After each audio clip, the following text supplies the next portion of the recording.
Everybody can see me okay. But I'm here to give away the Crabb Award tonight, and I was asked last year if I would share the Crabb story, and I said, absolutely, I'll do my best. So I've got about 18 hours in putting together a speech and putting together a slideshow, and it's tough to put together a person's life in 10 minutes or less. So frankly, I don't give a shit how long this takes. Dylan was my friend, right? And I'm not going to rush through anything no more than we do with the veterans, because it's important, and it's a big staple of what made F3 what it is today, and what these men and women are continuing to do. So if I could have slide number 1, please. And if you can't see me, it's because I'm short. So this is Dylan. And we met when he was in the hospital with leukemia. And Brent Decker's mom, who was a nurse at St. Joe's at the time, asked Brent if he could spare some hunting magazines or something, because Dylan was an outdoorsman. Keep in mind, he's 15 years old at the time. What do you like, Dylan? Well, he didn't say Pokemon or any of this bullshit. He said, I like hunting and fishing. So Brent's mom said, Brent, can you spare some magazines? Can you do some things, to help pass Dylan's time? Brent, being the warrior that he is, said that isn't good enough. He gave me a call and said, hey, do you think we could borrow a couple of your shotguns and we'll go, we'll shoot some trapping, we'll do some stuff when Dylan gets out of the hospital? And I was on light duty at work because of an injury I had, and I said, hell yeah, we'll do that. You can have whatever I have. Hung up the phone, I immediately called him back, and I said, no bullshit, he can't use my gun. And Brent's like, okay. I said, let's get him his own gun. You and I will chip in, we'll figure it out. Let's get him his own gun. Brent loved the idea, and away we went. Went to a sports shop to buy a Remington 870 Express for $330. Brent and I were just going to split this and figure it out.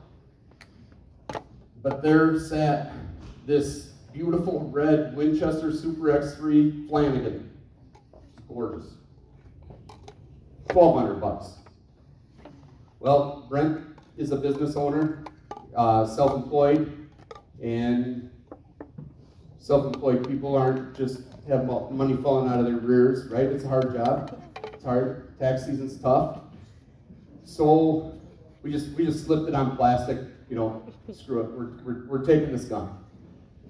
So Brent and I went out and we lobbied to anybody that would listen.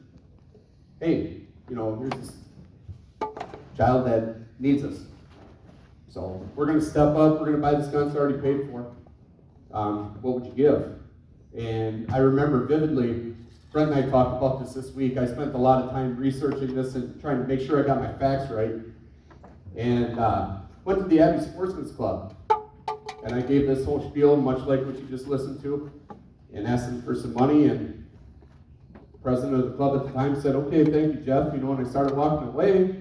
And one of the members said, are we going to give this kid some goddamn money or no? Got everybody's attention.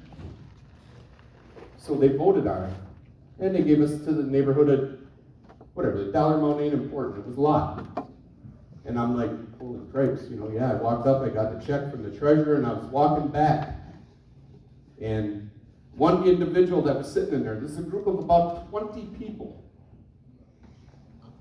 pulled me aside, handed me a $20 bill, and said, here, put this to it. He didn't ask to be, hey, look what I did. Just gave a $20 bill. Pretty soon people are handing me 20s. Boom, my half of the gun is covered. Brent did much the same thing. This has helped drive my point together of what you all are doing here today and what our sponsors are doing here today. sometimes boots on the ground aren't as important as the money behind it, because it all goes to the same place. It all ends up working toward what we all need to do, which is pay it forward. We're all fortunate. And I'm a huge believer in pay it forward. So, we get this gun bought.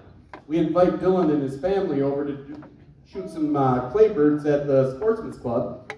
We line up 3 guns. My 2 Weatherby double barrels and this red Winchester Super X3 Flanagan. And Dylan comes in. We meet and greet. He's incredibly shy. Has never seen us before. And I take the bull by the horns and I say, hey, Dylan, here you go. A couple of Weatherbys. Wow, a lot of money. You're really cool guns. Or this red gun. We're going to go out and shoot some birds. Which one you want? He grabbed the red gun. Broke my heart. But, he took that red gun over ours. And any of us shoot skeet in the room ever? Who shot skeet? Up with the hands. Okay. First time skeet shooter, what's a good score? Would you say 12? 12 would be a good score, first time ever? Be phenomenal, wouldn't it? What would an 18 be? Kid shot a 22. Never shot skeet before in his life. Kid could shoot. Right? So it got time to adjourn from the skeet shooting, and we said, hey, Dylan, there's something you need to know about this red gun. He's like, yeah, what's that? And we told him it's your gun. And he just like, Mom, and so we gave Dylan that red gun, and we felt really good about it. That day sparked a relationship that, thankfully, to me, is going to be the rest of my life, the rest of my kids' lives, because we are now friends with that family. So, the red gun just happens to be a Winchester Super X3 Flanagan. One of the board members from F3 inadvertently, by the name of Ron Herman, got some relation in the room right now, inadvertently sat next to Patrick Flanagan at a banquet and said, oh, you guys gave him a Winchester Super X3 Flanagan? Yeah, what the hell's that? It's red. No, it's named after this. He's a world-renowned exhibition shooter. Holds 11 world records.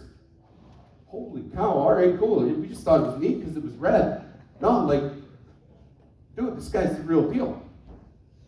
I'll give him a call. Okay, Ron, do what you can do. Before you know it, we're in Oshkosh with a meet and greet with Patrick Flanagan. Ron Herman on the left, Dylan in the middle, Patrick Flanagan on the right. What an honor. This is a world-renowned 11-time world record holder in speed shooting. We just happened to buy the gun that matched his name. So there's Dylan and Patrick. We got I ran out onto the field, I grabbed some spent shells, and I had Patrick Flanagan sign them. It was a great day. One of many. So there's a very young F3 board, okay? I would just like to point out that, okay, I'm too short, go figure. That M&P with the laser on that. This young man right here, Tyler Hansen, is a new father this year. So, yeah, that's been a minute. Wow. Next slide. All right, so here we are at F3's first banquet.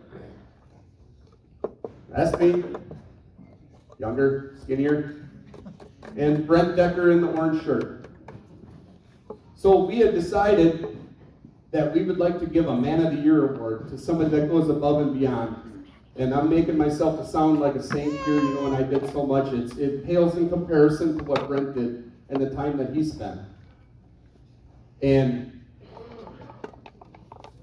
Patrick Flanagan was taken in by our devotion to what we were doing, and he wrote some letters to Winchester, which was his sponsor at the time, and they gave us a Winchester Super X3 Flanagan Red. And Dylan got to give that to Brent. So, next slide, please. There's the family.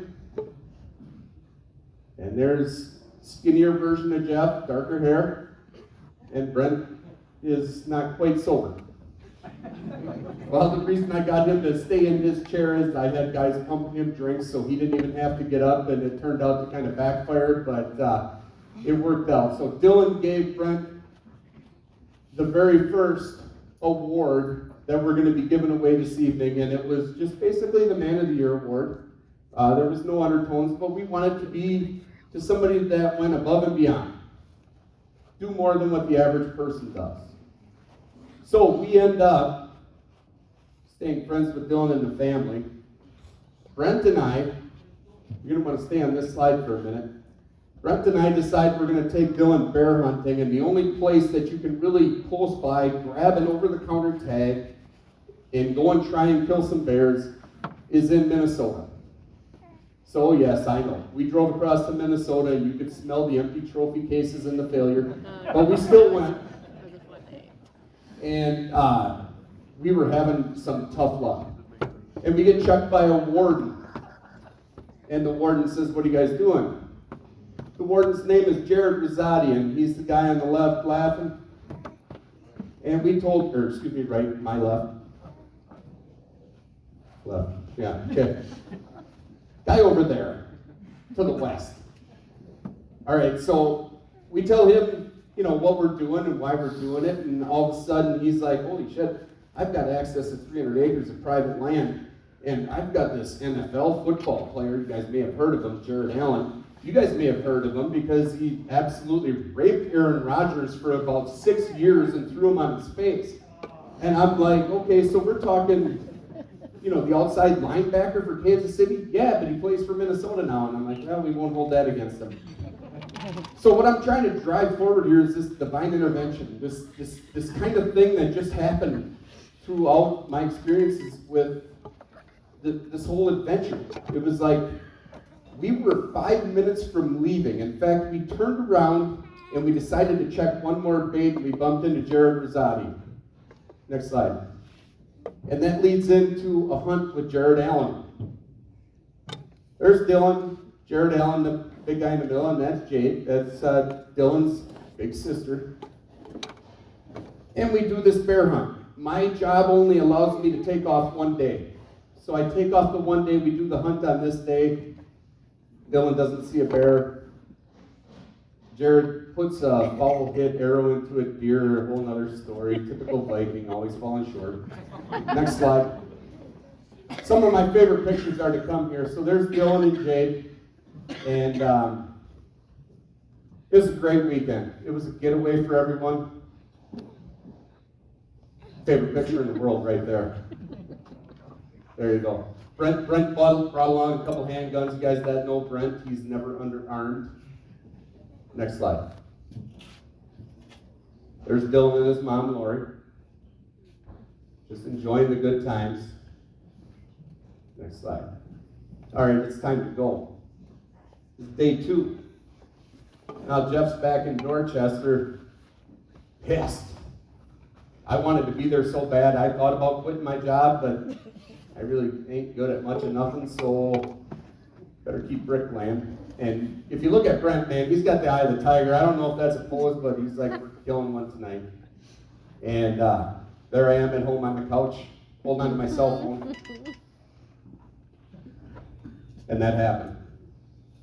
Dylan killed his bear with about 7 seconds left of, call it legal shooting right if you want, 7 seconds left of being able to see. And he smacked a 200-pound bear and killed it dead on the bait. And I don't know, you couldn't have punched the smile off his face.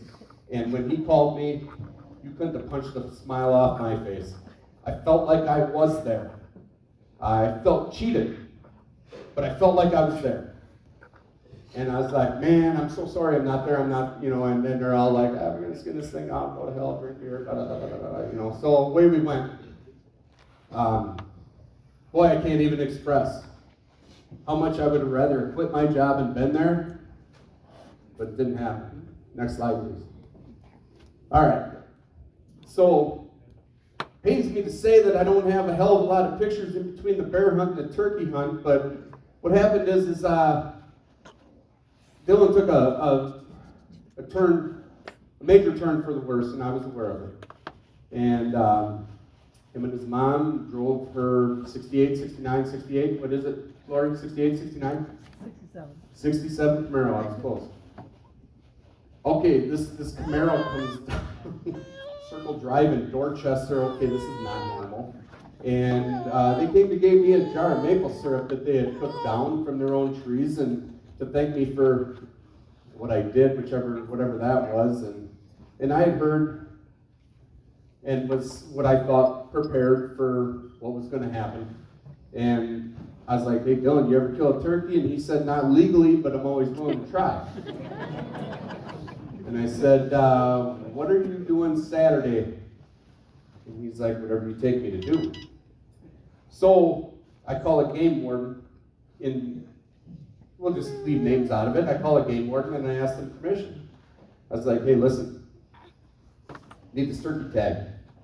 And we're talking first season. We're talking April. And he's like, nothing I can do. There ain't tags till late May. I'm like, late May ain't going to work. Need one now. Explain the story. And he's like, here's what I can tell you. Those of you familiar with Taylor County, I'm going to be on Saturday morning up by Mondo. You best not be. Enough said, thank you for that. Dylan and I go out, and this turkey, I don't know if it found out it had AIDS. I don't know what happened, but this was the most suicidal turkey I have ever seen in my life, because everything that could go wrong went wrong, except for Dylan shot it in the face and he got a turkey, and it was so awesome. I literally carried this young man in 20 yards off the road. When he shot the turkey, I couldn't keep up with him as he ran to the bird, and I'm pretty quick to get my foot on the bird's neck. I was also told that was Dylan's last good day, and I carry that cross. I feel like I gave him a good day, but I also feel like I cheated his family out of his last good day. Next slide. 2014. I'm president of F3. We give away the Dylan Crabb Award every year. The board decides it's my turn. I would have never been good with this. But when other people decide that it's your turn, it's your turn. One of the best days of my life. Still brings, tough thoughts. Dylan's family decided that red gun doesn't belong in a gun case. It needs to be shot. It needs to be used.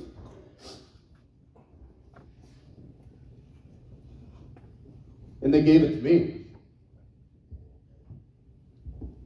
This, ladies and gentlemen, is the best gift you can ever get. Dylan Crabb Award. Dylan's son.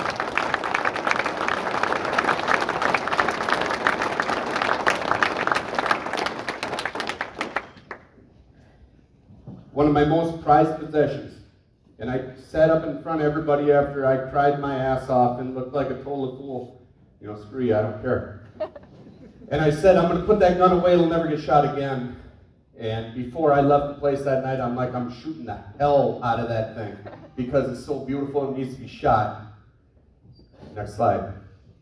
I took the gun out that year, and it was my mission to kill a turkey and honor Dylan. So you can see this award I carried with me every day when I turkey hunted. I finally got one, and I shot it on like a Thursday morning. I didn't have anybody to call. I called Corey Bresky, and he came out and took the pictures. Next slide. This one's for you, Dylan. Thank you for that. Yeah, we did it. Another suicidal bird. It's stupid. Those of you that know turkey hunting, this should have never happened. And we did it. Next slide. And eventually, and I don't want to cheapen this, but eventually we move on. We try. Those of us that carry the burden, we do the best we can. This is Jade, Dylan's big sister. And big ass 9-pointer she shot out of Dylan's stand. I can never forget the text messages I was getting after that gun went off. I'm gonna puke. I don't know. I killed this buck. I don't know what the hell to do. Da, da, da, da, da. And Brent and I run over, and she's got this big buck. And we're like, holy shit, this just doesn't happen. You can ask Bruce and Lori if you get time. Not used to killing bucks like that on the property. But it happened, and it happened in Dylan's stand. Just so happens my oldest son killed his first buck at the age of 21, standing right where Jade was standing. Jade was in Florida getting some sun. And yeah, Reggie kills his first buck there. Next slide. So we're making some memories now. Bruce and Lori finally decide to stop living in sin, and if you can see that bald-headed dude in the back there, that's Brent Decker, an ordained minister marrying him. Coolest damn thing I ever seen. So awesome. It was at Paradise Shores, I believe. Don't crucify me if I'm wrong. It was there at Ted's. It was on the river. It was a beautiful, beautiful day. And I think that's a three-way kiss, ladies and gentlemen. I think Brent is in there getting a little hard to say. And how about it? Look how silly Bruce looks. Plaid vest right there, ladies and gentlemen, if you want to give him some shit about that. All right, I know we're hungry, we're moving along. All right, and then as I can't say friendship, what myself and Brent and Dylan's family have is more than friendship. They're family.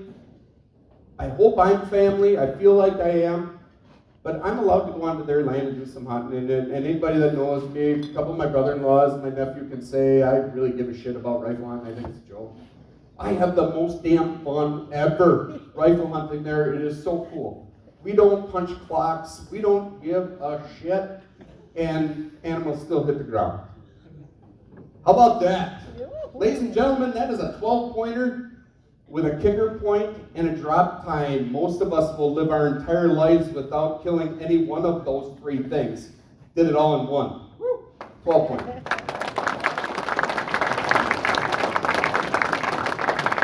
And just so you can see, it's got a little mule deer horn going off on the side of the rack there. Very cool. Next. And there's Brent. You know, he managed to get one too. The first one was mine. There's Brent's. We didn't show the horns for a reason. They're, you know, a little bit of ground shrinkage. Okay, so I'm doing my part, and I'm going to boil the skulls and stuff like that. You know, any one of those 3 bucks could be head mounted. Nobody'd say a word. We're going to skull mount them, and it's just again divine intervention. All of a sudden, you know, here we are. We're laying some nice stuff down. There's Bruce's buck. You can see the kicker point. The drop time is hard to see. It's on the Right side. well, if you know, Right side. left side of the screen. Left. Right. Whatever. Thanks. You want to get up here? All right. Next slide. Hey, here we are. There's a new addition. Okay. Jade's not that little girl no more. Not very long ago. And Jade has met someone, Andy. And they have a baby. Yeah? All right, we'll try and change that. Yay. Hold up. Ladies and gentlemen, can I introduce you to Dylan? How about it? Huh?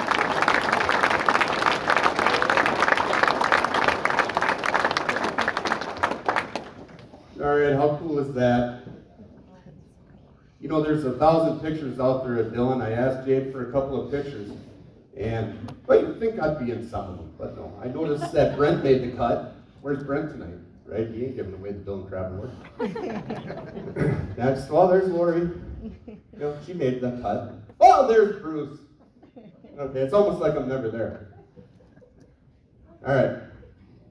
Hold right there, please. Now, when I was given Dylan's gun, I've always called it Dylan's gun. Love this thing. As soon as baby D graduates hunter safety, this will again be Dylan's gun. I'm going to pay this forward. I've gotten everything out of it I need, and it will be his gun because it needs to stay in the family. So,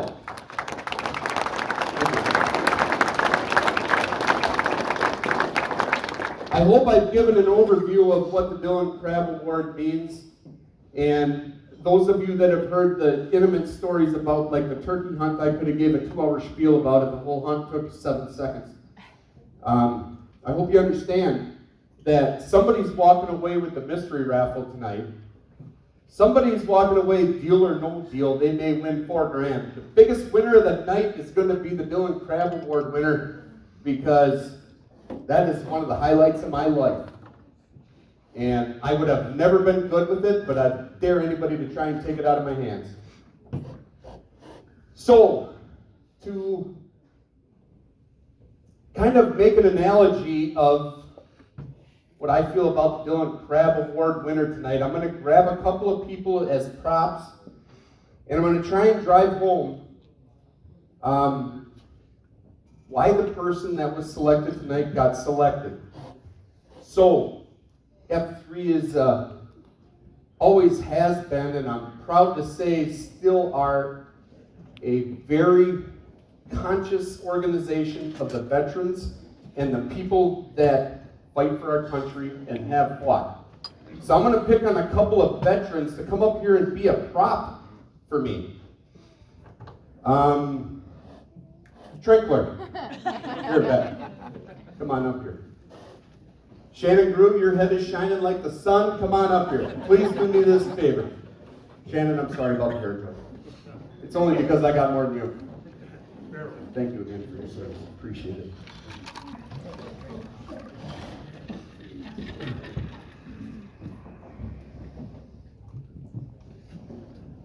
I will put your back, I'll put your ass back in the seat if you give me another 1,000 on that. I'm gonna stay here. Okay. Shannon wants that 1,000. All right. So what we got here is an analogy. I'm not trying to do any stolen valor. I am not aware of your rankings. Okay, so we're just having a little bit of role playing. So get closer. Real close. Okay, back. Shannon's taller. Shannon's going to be the general. You're going to be private first class. Right? You surpassed that long ago, right? All right. So, we're in a military exercise, or a military situation, not an exercise. We're at war. Shannon's the general. Commands private first class, disarm that PED. It's what you've been trained in. That's what you do. I need you to go and disarm that PED so that the rest of us can get through and everything's fine. Private first class, Trankler. Am I saying that right? Am I supposed to hype you? It's not Trankler? Either one? Private first class, Jason. Doesn't question. It's what he's trained to do, and his superior has told him to do it, so he's going to go do it. Okay? He goes, he disarms that PED, and the cavalry goes through, and nobody gets hurt. Who's more important here? The guy that put his fingers on the wires? Or the guy that knew enough that there was a PED there and it needed to be disarmed? They're both important. 50-50 roles. Yeah, I hope you understand what I'm saying here. 50-50 roles And these guys got their entire cavalry through. Okay? Much like the Dylan Crabb Award. Incredibly rude. All right, guys, you can take your seats. You can take your seats. Thank you for playing along. Hang on, Shannon, as long as I got you here. Ladies and gentlemen, it is my honor tonight to present the 2020 Dylan Crabb Award winner to Shannon Group.